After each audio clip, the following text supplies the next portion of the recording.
Olá pessoal, tudo bem com vocês? Como vão? Vamos dar a continuação do nosso estudo do livro de Êxodo e neste capítulo a gente vai abrir o assunto, abrir a nossa sistematização do estudo sobre a construção do tabernáculo. Então, do capítulo 25 vai falar sobre as ofertas voluntárias, a construção da Arca da Aliança, a mesa e seus utensílios e o candelabro. Vai até o capítulo 30 de Êxodo, as especificações da construção do tabernáculo em si, o pátio e os seus móveis interiores. E também sobre a vestimenta dos sacerdotes, né? E sumos sacerdotes. E o sumo sacerdote. E o 31 vai ter algumas especificações além disso. E o 32 vai ter o incidente do bezerro de ouro. Então, basicamente do 25 ao 30. Então, vamos ver primeiro as explicações sobre o significado dos materiais utilizados no tabernáculo, a explicação espiritual também da mesa, seus utensílios, do candelabro e da Arca da Aliança. Sua explicação espiritual vai ter três ordens para construir aqui e as ofertas que vão ser recebidas. E depois vai ter no 26 o tabernáculo e a sua construção propriamente dita do tabernáculo. Aqui primeiro é a Arca da Aliança, a mesa e o candelabro. As três primeiras que são três coisas importantíssimas que vão dentro do tabernáculo. Antes disso tem o recebimento das ofertas para o tabernáculo. Ofertas para o tabernáculo. Disse o Senhor Deus a Moisés: diga aos israelitas que me tragam uma oferta. Receba de todo aquele cujo coração o compelir a dar. Estas são as ofertas que deverá receber deles: ouro, prata e bronze, fios de tecido azul, roxo e vermelho, linho fino, pelos de cabra, pelos de carneiro tingidas de vermelho, couro, madeira de acácia, azeite para iluminação, especiarias para o óleo da unção e para o incenso aromático, pedras de ônix e outras pedras preciosas para serem encravadas no colete sacerdotal e no peitoral. E farão para mim e farão um santuário para mim, e eu habitarei no meio deles.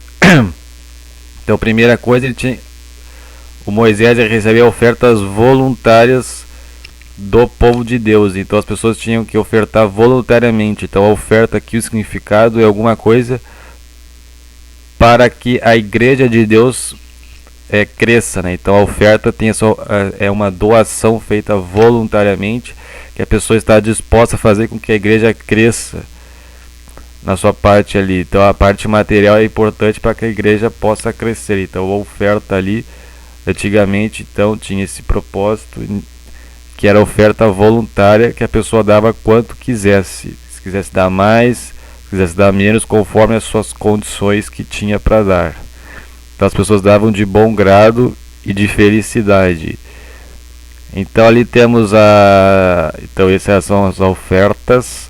Então vamos ver o significado de cada elemento que foi falado aqui. Então temos o ouro.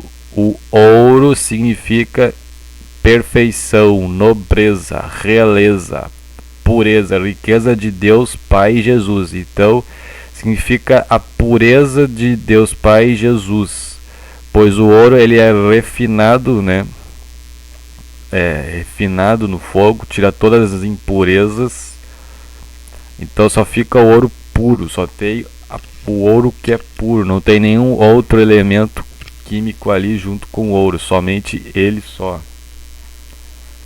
É somente o ouro. Quando eles vão garimpar o ouro, eles tiram todas as sujeiras e só fica o ouro puro. Às vezes sai pouco, mas só é ele. Então ele é puro, não tem outras coisas além daquilo. Por isso que ele é nobre, ele é perfeito por causa disso, assim como Jesus e Deus Pai. A prata significa salvação, redenção. São sinônimos, né? Redenção e salvação, mas está ali. Os egípcios deram prata para os israelitas quando saíram do Egito. Quer dizer que eles estavam fugindo da escravidão, estavam sendo salvos os israelitas. E os próprios egípcios deram para eles, né? A gente já tinha falado disso. Moeda usada também para pagamento de um escravo. Jesus nos comprou do mundo mundano pela cruz. Então, como se tivesse Jesus nos pagado pelo seu sacrifício para que a gente saísse do mundo escravo. Então, a prata é como se fosse um elemento da salvação, para nos lembrar da salvação, redenção, outra palavra aqui, que é a salvação de Jesus Cristo na cruz, a prata, que era uma moeda usada para comprar um escravo. Então, nos comprou, que era escravo do mundo, para ser servo de Jesus Cristo, que é muito melhor. Então a prata tem significado. O cobre, não botei o desenho do cobre, né? O cobre, a gente não pode confundir cobre com bronze. O cobre é o elemento mais puro que tem. Ele é puro, só tem cobre. O bronze é uma mistura com outras ligas metálicas. Então, se a tradução da sua Bíblia está bronze, está equivocado. O mais correto é cobre. Então, ok, pessoal? Cobre. Por causa que ele é mais puro. Significa julgamento, pois na sua implementação no tabernáculo tem pregos, que aponta a crucificação de Jesus, o altar onde se sacrifica um animal. Aqui no tabernáculo é o altar onde se sacrifica o animal. No Novo Testamento tem a ver com... Ele tem pregos, porque no tabernáculo tem os pregos que são usados ali nos pátios, né? A gente vai ver isso. E isto aponta futuramente para a crucificação de Jesus, que foi pregado na cruz. Então, como se fosse o julgamento de Deus ali contra os pecados das pessoas. Aqui não está muito bem explicado a parte do texto aqui, mas o altar onde se sacrifica o animal é revestido de cobre. Então ele aponta para o julgamento, que é onde o animal no Velho Testamento tira os pecados das pessoas. Ele é expiatório, está fazendo um julgamento de Deus ali, que está julgando os pecados das pessoas. As pessoas estão se arrependendo e estão matando o animal. Então está sendo feita a justiça de Deus, porque o salário do pecado é morte. Então o animal ali no altar, que é de cobre, representa o julgamento de Deus. E Jesus, futuramente, o seu sacrifício representa o julgamento de Deus, pois ele está tirando os pecados das pessoas, né? O seu arrependimento. Então o cobre aponta para isso no Novo Testamento. Então esse aqui, o Velho Testamento, ele tem elementos e sombras do que hão de vir, que vai vir no Novo Testamento, representado aqui pelos materiais. Fios de tecido azul, natureza celestial de Jesus Cristo. Esse é simples de entender, é o elemento natureza celestial de Jesus Cristo. Fios de tecido roxo, púrpura, também chamado de púrpura. Significado: mistura de azul, que é o céu, com vermelho, sangue humana, mistura do ser divino com natureza humana. Significado: que Jesus é o intermediário entre Deus e os homens, quando ele veio aqui na terra pela primeira vez, de natureza divina e humana. E é o significado da púrpura, que ele era o sumo sacerdote. Tem a ver com o sumo sacerdote, cor púrpura. Por causa disso, céu e natureza humana, que era o sumo sacerdote entre Deus e os homens. A nova aliança está apontando para isso. O fio de tecido vermelho, também chamado de carmim e escarlata, mas tudo é cor vermelha, são sinônimos. Significado: representa o sacrifício expiatório de Jesus, simplesmente isso. Linho fino. Significado: estão vendo aí? É santidade de Jesus Cristo, limpo dos pecados. Representa a pessoa que está limpo dos pecados, está branco, está puro. Significa a santidade de Jesus Cristo e aponta para as pessoas se manterem assim, tá? De linho fino. Pelos de cabra. Significado: representa a humildade, simplicidade de Jesus como humano, sem se preocupar com coisas do mundo e sua riqueza material, e também aponta para a servidão humilde de Jesus em fazer a vontade de Deus Pai. Então significa a humildade de Jesus Cristo, uma pessoa que não se preocupava claramente com coisas mundanas, porque era a cabra era um animal muito comum naquela época, então era uma coisa comum, não era muito nobre a cabra. Mas significa a humildade. Pelos de cabra, pelos de carneiro tingidos de vermelho. Significado: o carneiro é um animal usado pelo pastor para ajudar nos seus trabalhos do seu rebanho, e é um animal prestativo. Foi usado por Deus como substituto no sacrifício que Abraão fez no lugar de Isaque. Se lembra lá no livro de Gênesis, apontando para o sacrifício futuro substitutivo de Jesus pelas pessoas, e a cor vermelha lembra que ele nos salvou pelo sangue da sua morte, a cor vermelha. E o carneiro que ele é a pessoa substitutiva dos nossos pecados. E naquela época era o carneiro que foi usado por Abraão, que Deus proveu para ele para substituir o Isaque no sacrifício. Entendeu? Só que na vida real ele não substituiu próprio Filho Jesus Cristo. Então, pelos de carneiro tingidos de vermelho significa isto. É o carneiro, animal usado pelo pastor para ajudar nos seus trabalhos no seu rebanho. Então o pastor aqui é o Deus Pai e o carneiro Jesus Cristo, um animal usado para o seu rebanho, nós. Basicamente é um animal prestativo, dizendo que Jesus é uma pessoa prestativa, apontando para o servo prestativo, e para nós também sermos prestativo, e também apontando para a gente ser o pastor, né? Então tudo aqui é parte espiritual, e Jesus também é o nosso pastor, pois ele é a nova aliança. Aqui é a velha aliança apontando para a nova aliança. Couro, que tá, em algumas traduções está pele de texuco, porque couro pode ser qualquer pele de qualquer animal. E algumas bíblias diz que é pele de texuco. Significado: representa sem beleza, ou algo que chamasse a atenção. Representa que o mundo não recebeu muito bem Jesus quando ele veio pela primeira vez, e ainda tem uns que ainda não receberam Jesus na vida, pois em Jesus não há nada mundano. Isaías 53, 1:2 diz que ele não tinha beleza e as pessoas não se interessavam. Então significa isso, peles de texuco. O couro representa sem beleza, algo que chamasse a atenção, pois ele não era deste mundo. Somente chamava atenção pela sua parte espiritual. A madeira de acácia. Significado: é uma madeira dura e resistente contra insetos. Mostra a incorruptibilidade de Jesus, que não se mistura com o mundo em nenhuma forma de mancha ou pecado. Nenhum inseto prejudicou a madeira resistente de acácia, e nenhum pecado prejudicou a natureza divina de Jesus. Porque Jesus não se mistura com a corruptibilidade.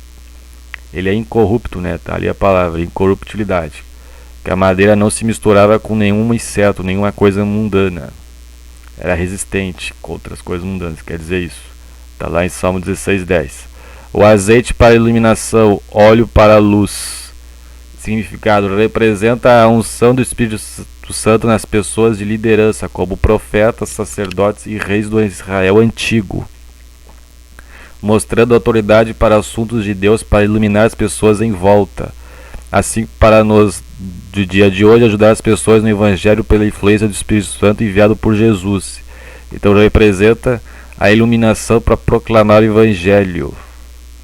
E era usado antigamente para os profetas, sacerdotes e reis do Israel antigo, pessoas de liderança.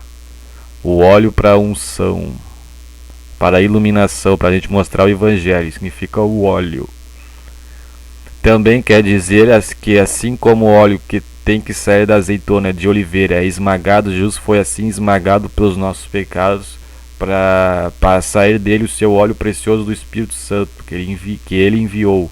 E também Jesus tinha a plenitude do próprio Espírito Santo de Deus. Habitava nele 100%. Então ele nos enviou o Espírito Santo para nós proclamarmos o Evangelho. Especiarias para o óleo da unção. É o cheiro agradável para Deus, que representa a presença de Jesus Cristo na igreja de na igreja junto de Deus Pai, que perfuma o lugar por onde passa. Então Jesus Cristo é o perfume que perfumava por onde passava, proclamava o Evangelho, apontando para isso. Eram 3 especiarias super perfumadas usadas. Está lá em Êxodo 30 e 34 que vai especificar isso, que é o estorac, é um pó das gotas de uma resina endurecida e fragrante, encontrada na cortiça do arbusto de mirra. A palavra significa uma gota. Tem a onixa, que é um pó da cobertura córnea da concha de um molúsculo, idêntico ao marisco encontrado no Mar Vermelho. Quando queimado, este pó libera um aroma penetrante. A palavra hebraica para concha aromática. O Mar Vermelho é um bolsão de água morna isolado no Oceano Índico e conhecido por suas subespécies peculiares de molusco. Galbano, uma resina pungenta, castanha que aparece na parte mais baixa do talo de uma planta de ferula. Esta erva é encontrada no mar Mediterrâneo com talos espessos, flores amarelas e verde, como folha de samambaia. Tem um cheiro almiscarado, pungento e valioso porque preserva o odor de um perfume misturado e permite a sua distribuição por um período longo de tempo. Então esses 3 elementos aqui que eram usados como especiarias para o óleo da unção, que dava um cheiro muito agradável e representa a presença muito agradável de Jesus Cristo, que é o cheiro agradável de Deus. E temos o incenso aromático, representa as orações dos justos e santos, das pessoas do povo de Deus, o incenso aromático, que vai ser mais descrito futuramente também, a gente vai ver isso, o incenso aromático. Pedras de ônix, representado a preciosidade, que para Deus são os cristãos, representa os cristãos, o seu tesouro, e também representa as 12 tribos de Israel, na vestimenta levada no ombro do sumo sacerdote. Que o sumo sacerdote levava o povo de Israel, ele representava o seu povo perante Deus, as suas preciosidades. As pedras preciosas que disse ali também representam as 12 tribos levadas no peito do sacerdote. Então, o sacerdote levava no ombro e no peito o seu povo. Em Êxodo 28:17 descreve estas pedras preciosas, que são o rubi, o topázio, o berilo, a turquesa, a safira, a diamante, a jacinto, a ágata, a ametista, o crisólito, o ônix e o jaspe. Então tudo isso estava aqui no versículo 1 ao 7. Um santuário que ele vai habitar entre o povo. Então o objetivo de Deus sempre foi habitar entre o povo, mas depois do pecado ele se separou. Então aqui ele está fazendo uma representação lá no Antigo Testamento para dizer que no futuro Deus vai habitar entre o povo. É um santuário para habitar entre o povo. A gente vai ver isso mais para frente, como é que vai ser a distribuição do tabernáculo com relação à comunidade de Israel. Façam tudo como eu lhe mostrar, conforme o modelo do tabernáculo e de cada utensílio, pois tudo representa o tabernáculo lá do céu. Então aqui é uma representação simbólica do tabernáculo do céu. A arca. Faça uma arca de madeira de acácia com 1,10 m de comprimento, 70 cm de largura e 70 cm de altura. Revista de ouro puro por dentro e por fora, e faça uma moldura de ouro ao seu redor. Então ele vai falar da Arca da Aliança. Vou pular para cá. Aqui está a Arca da Aliança com uma moldura de ouro ao redor. Isso aqui é a moldura de ouro ao redor. Essa parte aqui, a moldura de ouro ao redor. Mande fundir 4 argolas de ouro para ela e prenda-as em seus 4 pés, com 2 argolas de um lado e 2 do outro, para que a pessoa não tocasse na arca. Teria que ter um respeito, era uma santidade, teria que pegar somente pelas varas que estariam nas argolas. Depois faça varas de madeira de acácia revistando de ouro e coloque nas argolas laterais da arca para que ela possa ser carregada. Então estava aqui as varas e suas argolas que ali deveria segurar, porque ela seria transportada de um lugar para outro. As varas permanecerão nas argolas da arca, não devem ser retiradas, devem ser colocadas ali. Ela tem somente aquele propósito. Então coloque dentro da arca as tábuas da aliança que lhe darei, que são os 10 mandamentos. Faça uma tampa de ouro puro com 1,10 m de comprimento por 70 cm de largura, a mesma da arca. Esta tampa, em algumas traduções da Bíblia, fala que é o propiciatório. O que é o propiciatório? É uma tampa aqui por cima que representa, já vamos explicar, representa que é um lugar propício, aceitável para Deus se comunicar com o seu povo. Então ali no meio dos querubins é um lugar propício e aceitável que as pessoas poderiam se comunicar com Deus. É o propiciatório, já está dizendo propício. Com 2 querubins de ouro batido nas extremidades da tampa. Os querubins,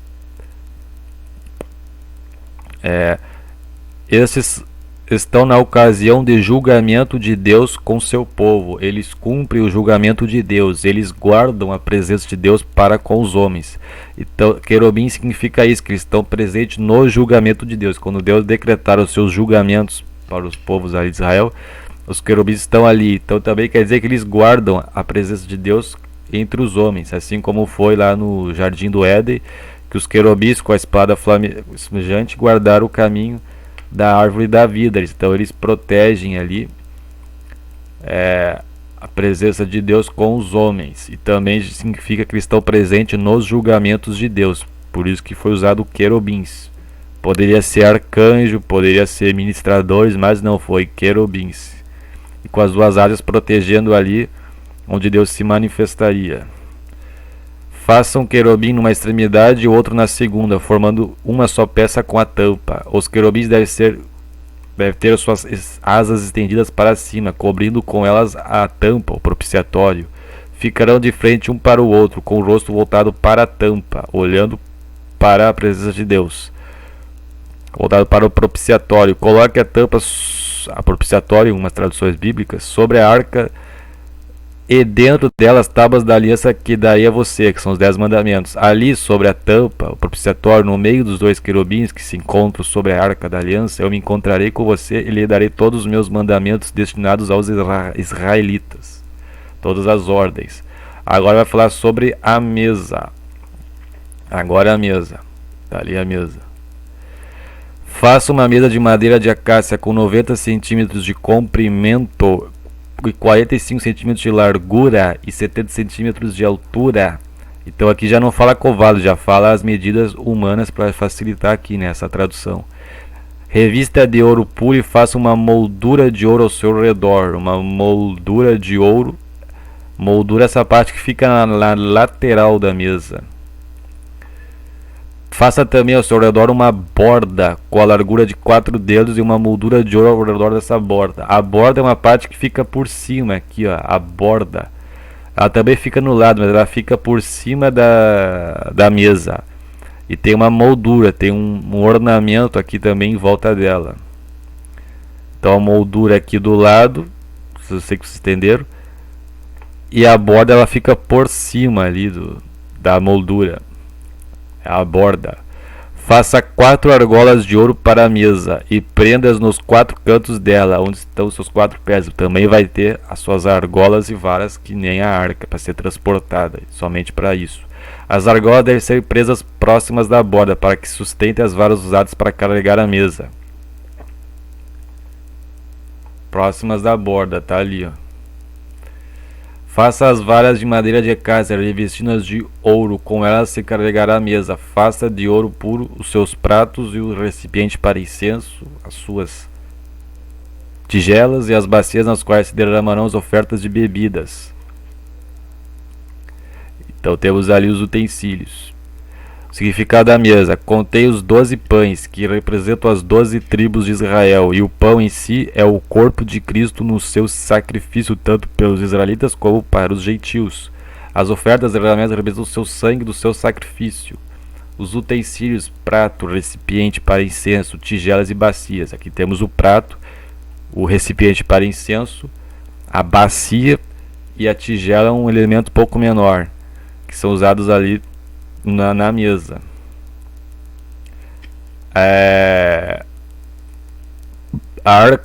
Coloque sobre a mesa os pães da presença, para que estejam sempre diante de mim. Mesa do corpo de Cristo, que representa também a igreja, né? As pessoas sempre na presença de Deus, os que são de Cristo, né?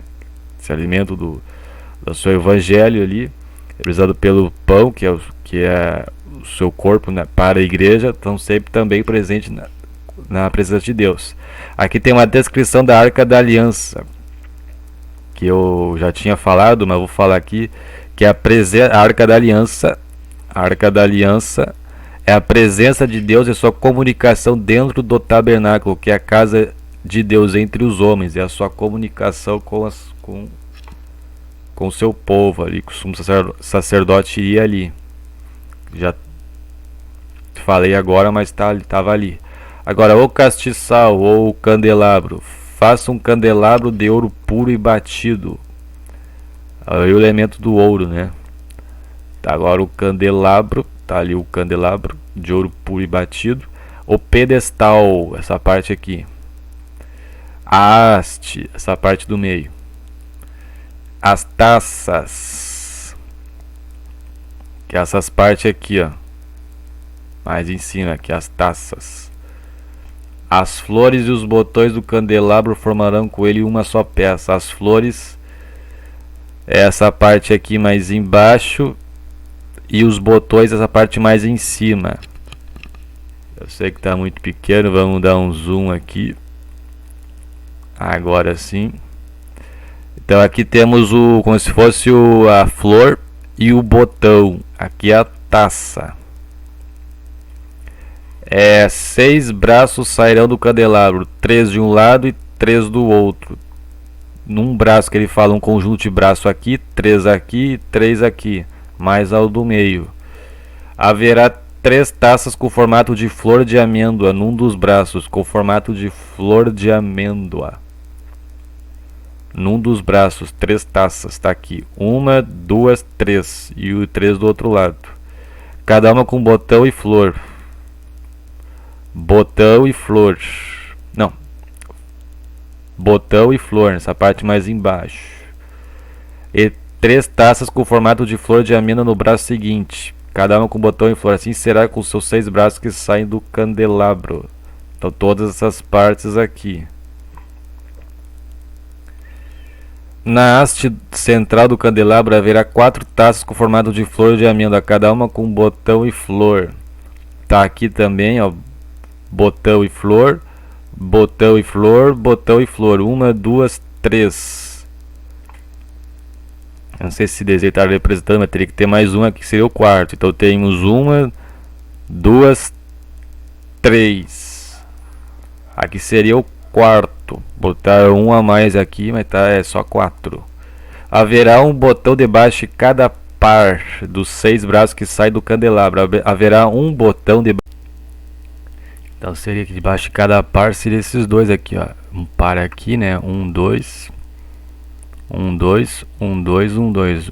Um botão debaixo de cada par. Daqui os par. Então seria esse aqui o extra a mais. Aqui e aqui.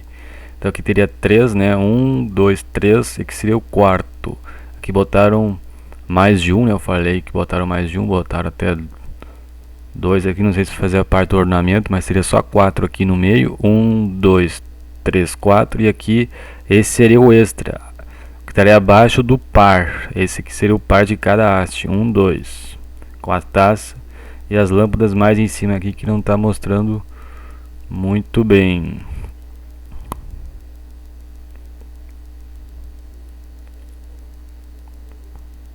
É isso aqui que está no versículo. Que está no versículo 35. Par dos 6 braços. Os braços com seus botões formarão uma só peça com candelabro. Tudo feito de ouro puro e batido. Faça-lhe também 7 lâmpadas e coloque-as nele para que ilumine a frente dele. As 7 lâmpadas são 7 pequenos ornamentos aqui na parte superior do candelabro. Seus cortadores de pavio e seus apagadores serão de ouro puro. Só que esses apagadores são somente um recipiente para receber os pavios. Eles não iriam apagar realmente, são só um recipiente.